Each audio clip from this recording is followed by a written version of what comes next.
Welcome to a podcast named Tim. It's Zach, and we're doing another Beast Morphers review. Today it is episode 13 entitled Tuba Triumph. So please, before we get to the review and the Monster of the Week rating, which is Tubatron, please give the video a thumbs up and, of course, subscribe. Let's get right into it. So Ravi is in the park doing some drawing, kind of off from the other Rangers as they're playing. And he is drawing a picture of this kid who is playing the tuba. And there's some bullies show up. They make fun of the kid. He throws away his tuba, and Ravi approaches him, and the kid says that tubas are stupid, and he didn't want to do it anymore. Ravi actually says that his grandfather played tuba in a jazz band, and he agrees to help the kid by teaching him karate, and they agree to do that.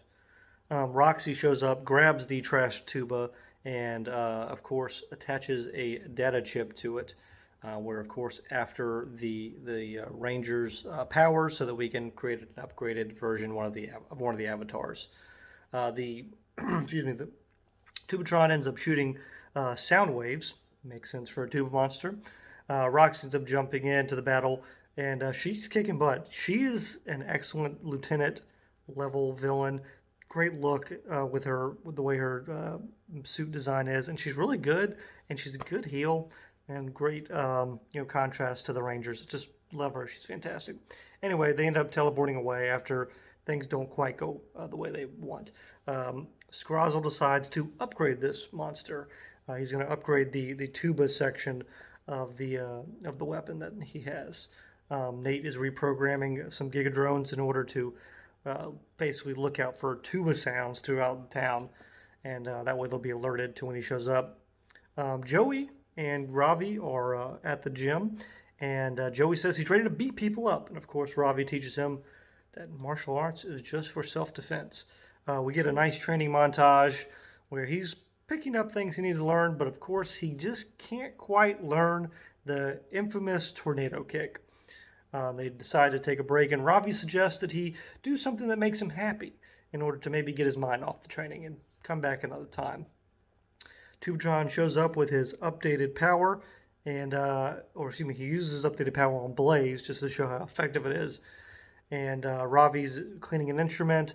Betty and Ben decide to borrow some. That'll come in later for, of course, some comic relief. And soap and suds and everything are everywhere because they're cleaning them out.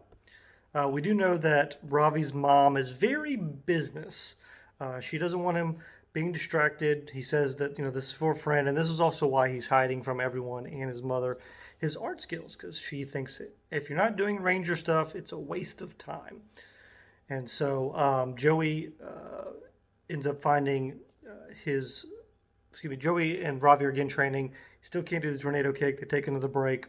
Joey finds Ravi's art book, tells them that he's really good, which they are really good drawings. And Ravi, of course, is very downplaying his skills, kind of reiterates his mother's talking points about distractions. And Ravi ends up giving Joey the tuba, his grandfather's tuba. And he tells him to stand up for who you are. Later, we cut to Joey being in the park playing. The tuba alarm, of course, goes off. Rangers show up and find out it is a false alarm, but Tubatron shows up anyway, the souped-up Tubatron. Roxy and Tubatron end up fighting the Rangers, and they're trying to pick up the cheetah power. And he collects it because the Red Ranger uses it to catch up to him. But the Rangers are on the ropes. They're almost defeated. There's a battle of sound waves that's about to come up because Joey steps in with his tuba to basically cancel out the wavelength. We're having like a Kamehameha kind of Dragon Ball Z battle here between these two sound waves, and Joey wins with his tuba. So I don't know if that's good or bad that the bad guy was able to defeat basically the Rangers and unexpectedly a kid showed up, or if it's bad that a kid with a tuba beat him.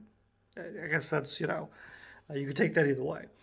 But the Rangers are when this happens, his little upgrade to the tuba goes away, and the Rangers are able to defeat him, and including shooting the data chip off of him, which fries the circuits. Scrozzle says that it can't be used anymore, and they go up to Joey. This is Nate and Steve, and they record the tuba sound that he made, and so they ended up using the Blue Ranger Zord. He's kind of got these speakers, it looks like, on him, and he used that to again cancel out the Gigadrone version of it, which a really good design for the Gigadrone, much better than the actual Tubatron.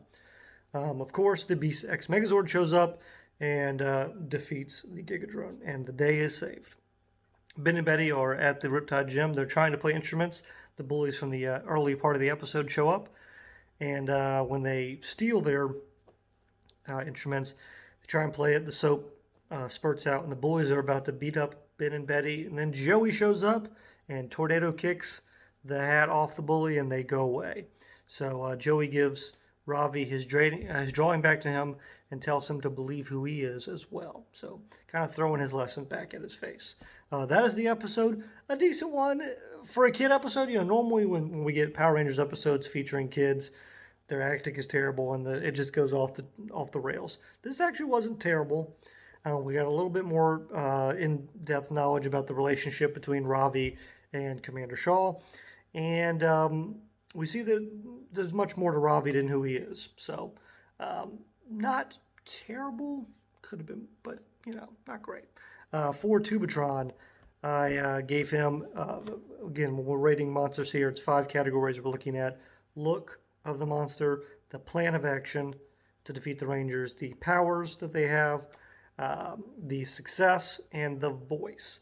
I gave him a look of 2. It's a very bulky design. There is a good face area that shows off, and there's like a giant tuba kind of on the side. But I thought it was too bulky of a design for me, and I understand it is a tuba, and you could probably say that's the point, and they even pointed out, but I just didn't care for it that much. And again, the Gigadrone version was much better looking. I would have liked something like that. Plan 3, we're just doing the data chip thing. Everything else really didn't matter, but I still like that we're collecting what we need is the last one.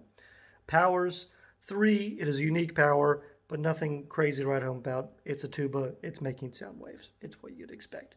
Success, again, 3. It's kind of an average success rate and an average villain in my respects in that regard. And for the voice, a 4. And a nice deep baritone voice seemed to match the tuba sound. So, and I appreciated that. So overall, a 15. Again, that's look 2, plan 3, powers 3, success 3, and voice 4. And that is a total of 15. So an average monster in my respect. Excuse me, probably almost exactly average. What did you think of Tubatron? What did you think of this episode? Please give this video a thumbs up and comment below on your thoughts on the R&R rating for the monster of the week.